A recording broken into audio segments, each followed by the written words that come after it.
Olá, alunos! Nós vamos dar início a essa aula que tem como objetivo traçar algumas linhas gerais sobre o conteúdo que vamos trabalhar nesse terceiro trimestre, que diz respeito à filosofia política. Então, para início, da conversa, é importante compreendermos o sentido lato, de política. Nós empregamos esse termo, na maioria das vezes, como quando temos intenção de direcionar a alguma estrutura que tem por objetivo ou responsabilidade cuidar das questões públicas do Estado. Então, nós referimos à política quase como se existisse uma pessoa, uma pessoalidade política. De certo modo, ela é sim um organismo vivo que está presente na sociedade, porque dela depende tantas instâncias que é uma espécie de instrumento de movimento. Então, por outro lado, quando nós falamos sobre política, nós encontramos dois grupos bem específicos, Aqueles que têm total afinidade, valem-se da política, faz uso da política, sejam eles cidadãos ou agentes políticos, E temos o outro grupo que tem aversão.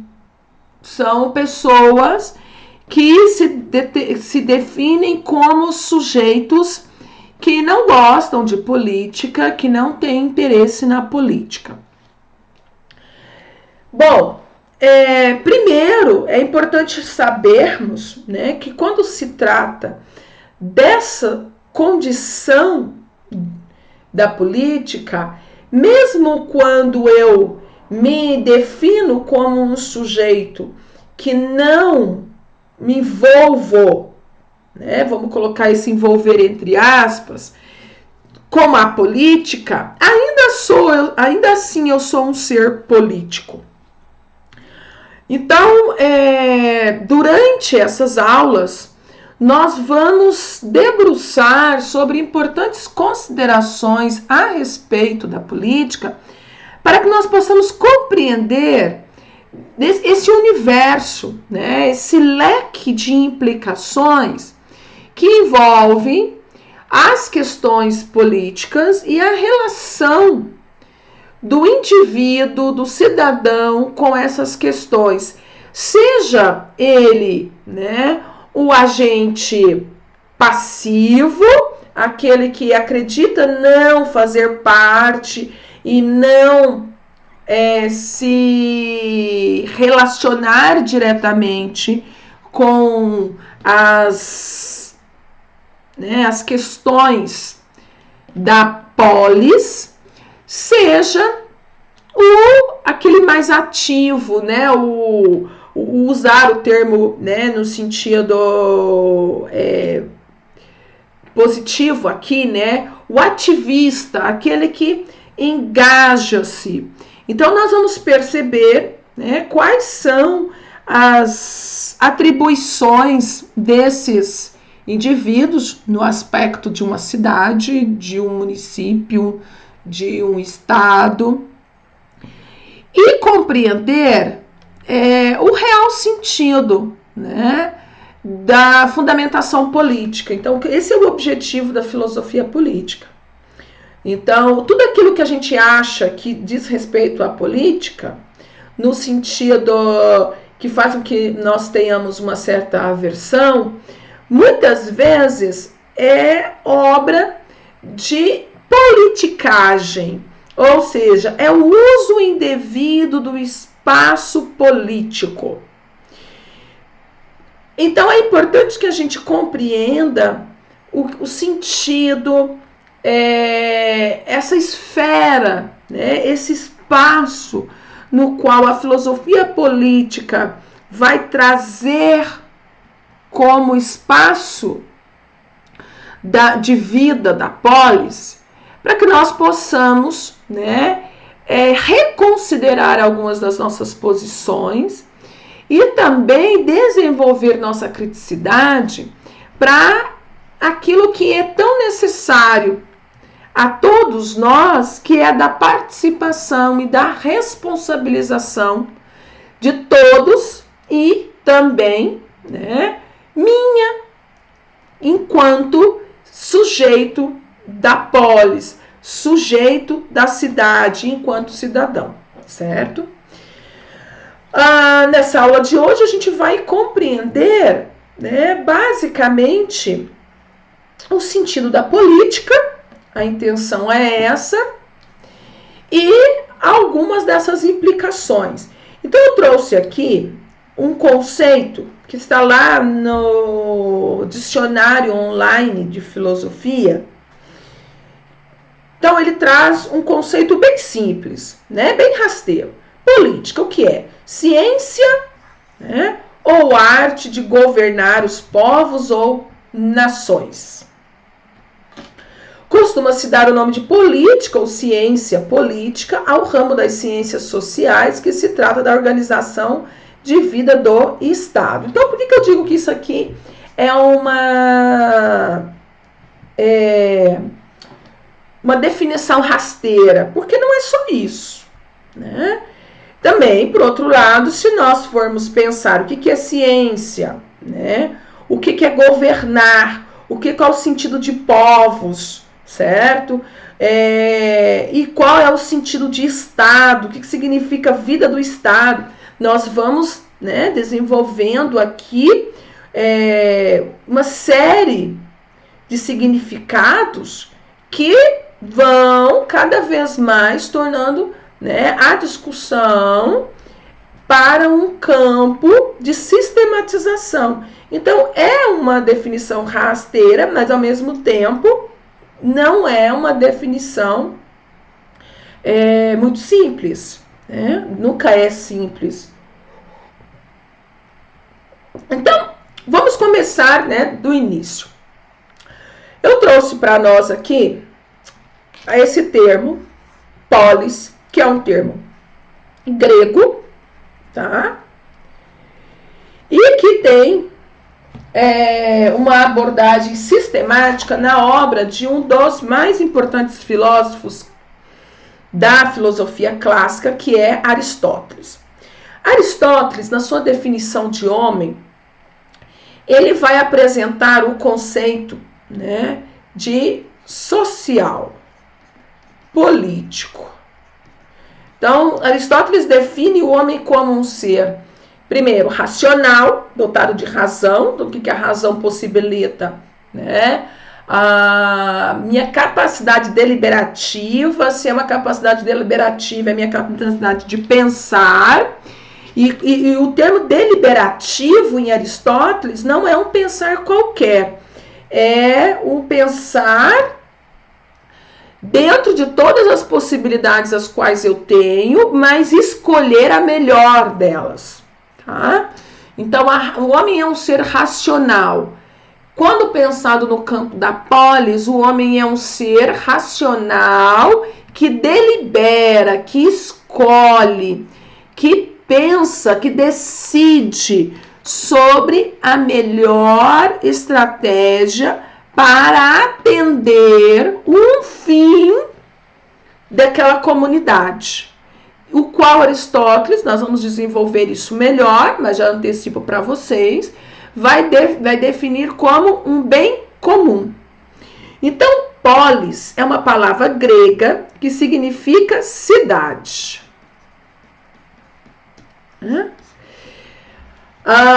Os estudiosos de filosofia, especialmente os historiadores da filosofia, vai atribuir à filosofia ao surgimento da polis. Então, polis, ou seja, cidade e filosofia, tem um nascimento, né, juntos. Por quê? Porque essa dinâmica da cidade, onde as pessoas se encontram, conversam, deliberam, vai, de certa maneira, fomentar, propiciar o exercício que é muito importante e fundamental na filosofia, que é a conversação, né? Que é a argumentação. Então, enfim.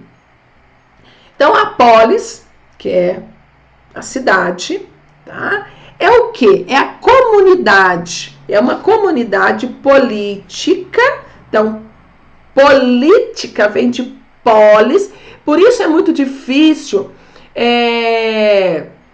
se abster, né, de não fazer parte da política, uma vez que eu, enquanto sujeito da polis, já me defino, né? Eu já trago em mim mesmo a definição dada pela polis, pela cidade, cidadão. Então, eu já sou alguma coisa em função de pertencer a uma sociedade. Eu sou cidadã. Então, quem é cidadã? O indivíduo da polis. Então, não tem como eu me desligar, né, de uma maneira literal. Então, a comunidade política, ela se organiza por uma politeia, né? E essa politeia aqui, pessoal, é um termo muito amplo, mas que pode, né, rapidamente ser entendido como um sistema, um regime político, tá? Um regime constitucional, aquilo que vai abordar e sistematizar todas os regimentos, né, os ordenamentos dessa comunidade, certo? Então, a politeia é a vida, né, o ordenamento da cidade. E tem ela uma finalidade, né? Que finalidade é essa? Um bem comum. O que significa esse bem comum? Tá? Bem, aqui nós vamos trabalhar isso de uma forma mais detalhada e cuidadosa, mas eu já antecipo para vocês que é a ideia de justiça. Tá? Para quem? Para, né, todos que estão nesse âmbito da cidade.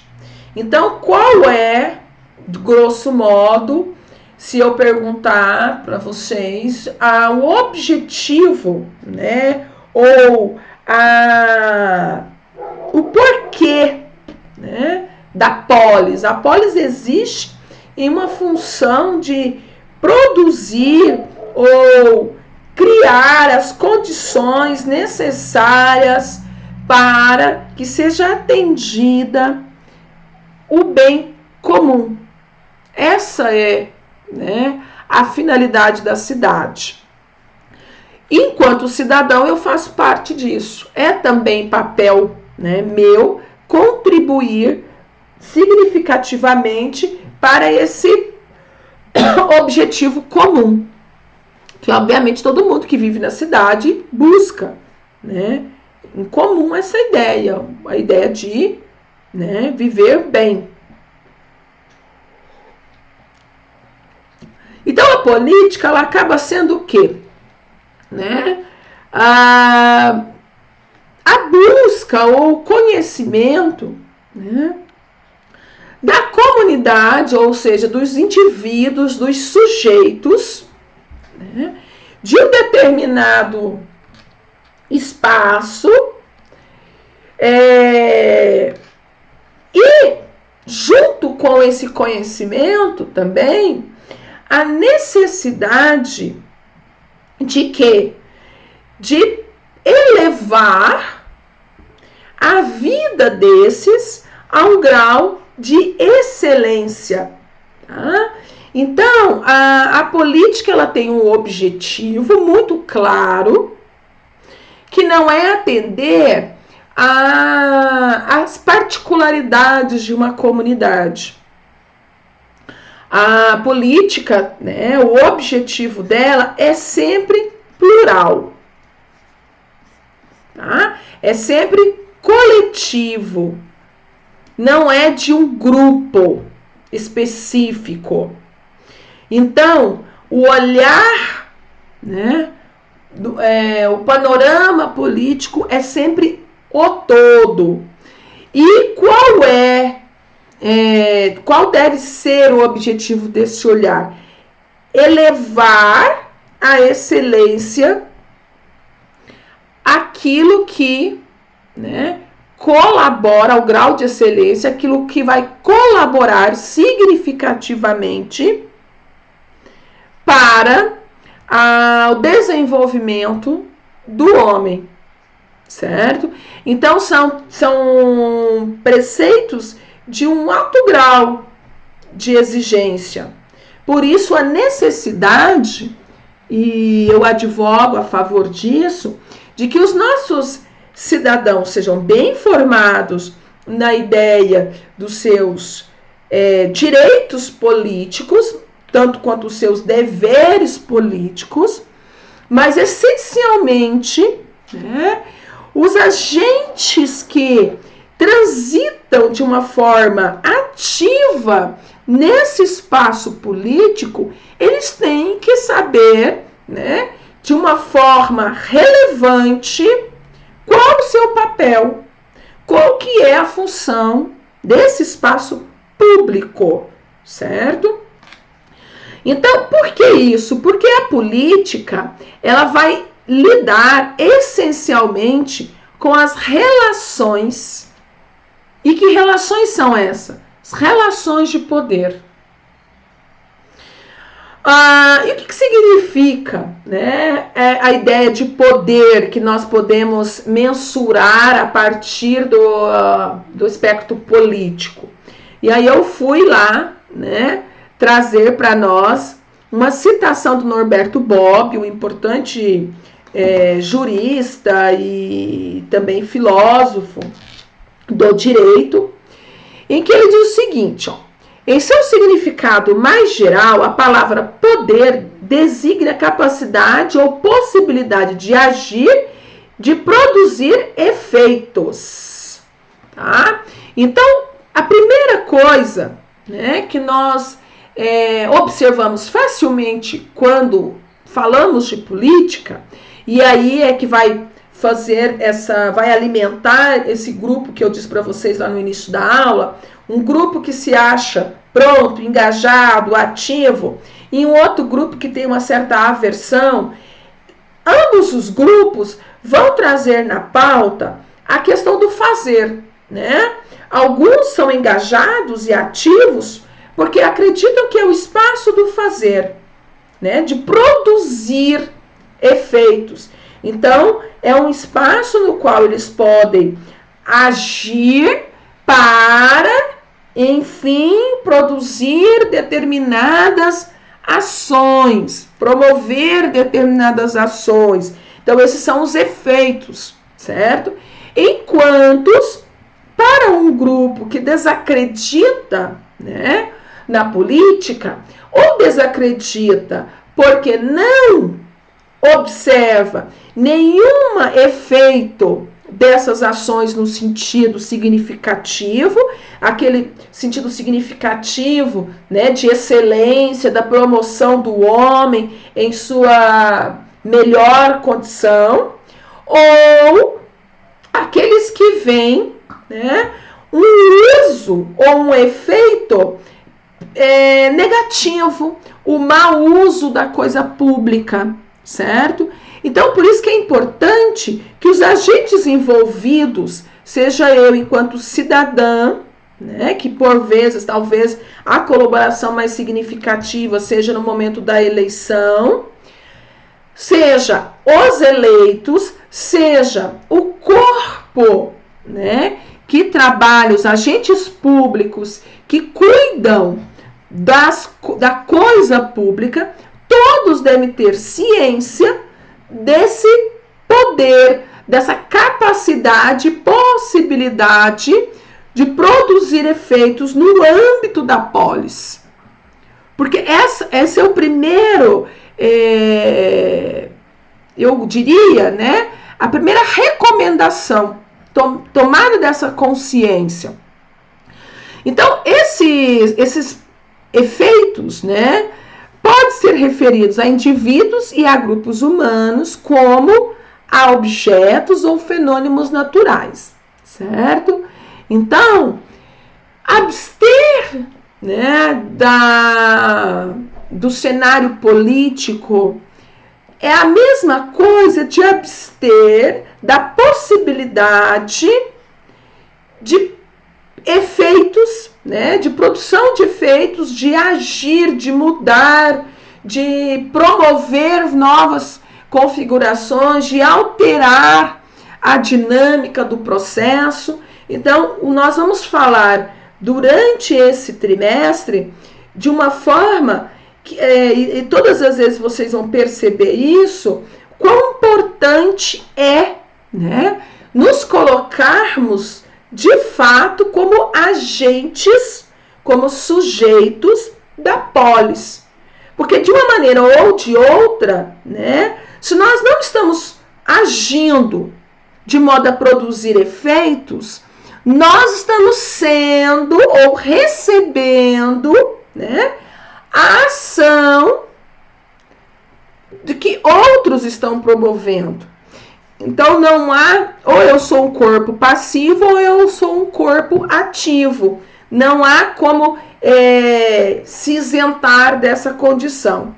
Entretanto, há um jornalista, né, e também considerado filósofo, ativista político italiano, o Antonio Gramsci. Ele vai dizer que no âmbito da política, né, nós vamos encontrar aí, como eu disse para vocês, várias personalidades. Entretanto, ele vai chamar a atenção para um grupo que, segundo ele, tem mais peso, faz mais peso a história, né, do que se imagina, que é o grupo dos que não se posiciona, dos que se dizem indiferentes, né? Porque são eles que acabam permitindo, e aí eu vou parafrasear, né, um outro pensamento que existe, que a ideia, né, o problema não é o número dos maus, das pessoas más, mas são os bons que não fazem nada, né? Então, o Gramsci vai dizer o seguinte, que esses indiferentes, eles são peso da história. Por quê? Porque a única coisa que eles fazem é reclamar. E eu costumo trazer esse texto quando eu vou trabalhar a política, porque a gente sabe sim, né, que em muitas ocasiões há um certo ressentimento do povo, de uma maneira geral, em falar da política por conta dos efeitos.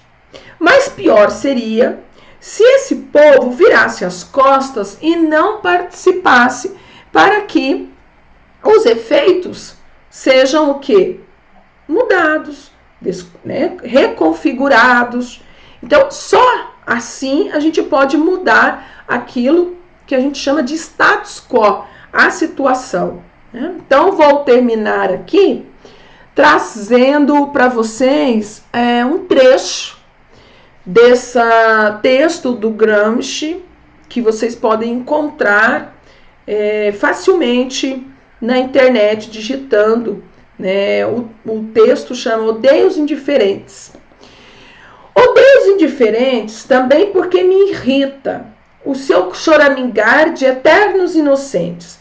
Então, o que seriam os indiferentes, né? Aqueles que vão dizer, vão fazer uso da ideia, da palavra, não fui eu quem escolhi, ou eu não fiz parte disso, eu não participei dessa decisão, eu não votei nessa decisão. Já passaram por alguma situação assim, né?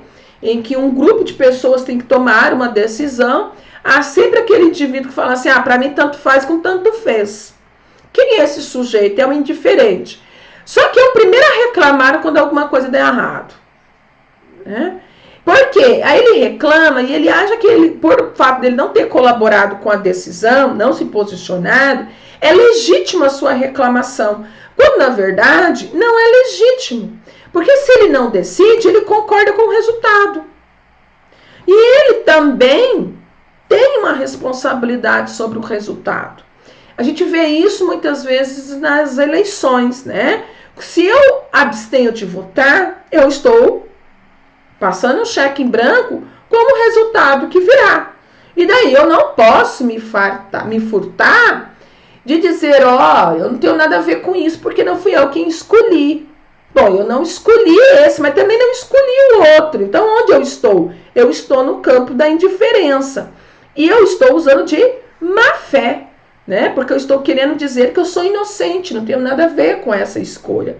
Então, o Gramsci chama atenção, porque essas pessoas aqui são aqueles que, se der tudo certo, usufrui. Se der tudo errado, a culpa não é minha, né? Sartre chamaria esses caras de covardes, né? O Gramsci ainda chama eles de indiferentes. São os eternos inocentes, né? Pergunta a qualquer um desses como cumpriu a tarefa que a vida propôs e propõe cotidianamente. Então, o Gramsci está chamando aqui a atenção a nós que a vida nos pede cotidianamente, o tempo todo, né? A quê? Né? Daquilo que se realizou e especialmente daquilo que não se realizou. Então, para o Gramsci, e a gente pode notar isso no nosso cotidiano, nós somos o tempo todo questionados por nós mesmos. O que eu fiz e o que eu não fiz. Por que eu fiz? Porque eu não fiz. Né? E aí ele vem e reafirma-se que ele é resistente. Ele está vivo. Sinto na virilidade da minha consciência pulsar a atividade da cidade futura que eu estou ajudando a construir. Tá? Então, o Gramsci, ele vai chamar a atenção aqui, né, para o engajamento. A palavra ativista, né, ultimamente anda muito utilizada, mas muito menosprezada, né? Mas ela é importante porque o ativista é aquele que se coloca ativo diante de uma proposta, certo? Então tentam, né, dar a ela um sentido pejorativo, mas na verdade esse sentido pejorativo é para melindrar, né, as pessoas a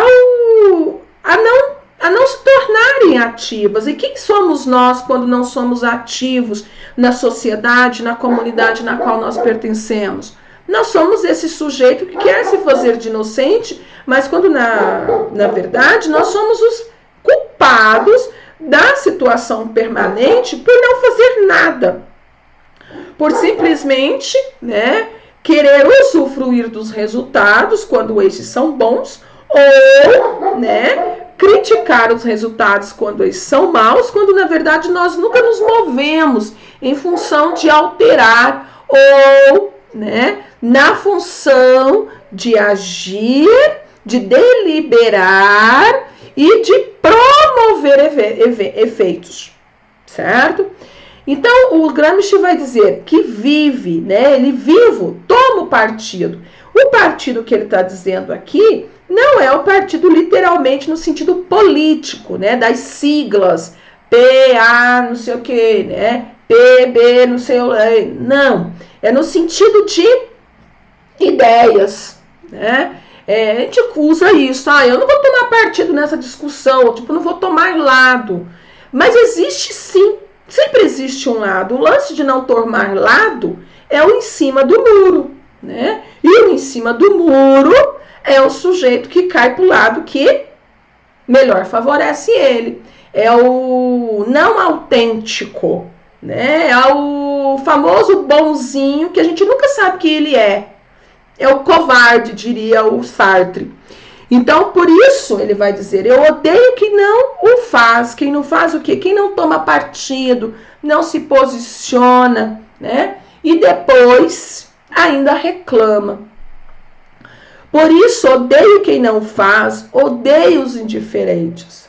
Então, qual que é, né, um primeiro aprendizado nosso enquanto cidadão?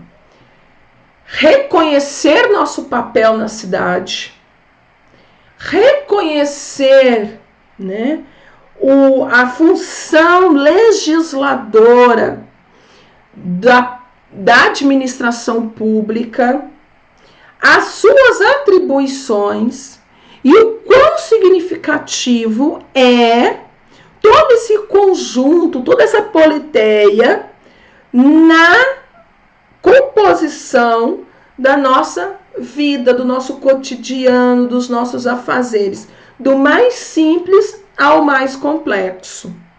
Então, eu espero que, né, para essa primeira aula, isso tenha ficado claro, especialmente, né, a tomada de consciência da necessidade de se conhecer o que a filosofia traz como filosofia política, que é conhecer a fundamentação, conhecer as teorias que organizam essa politeia e conhecer também o papel de cada um, né, dos indivíduos que habitam essa polis, essa cidade.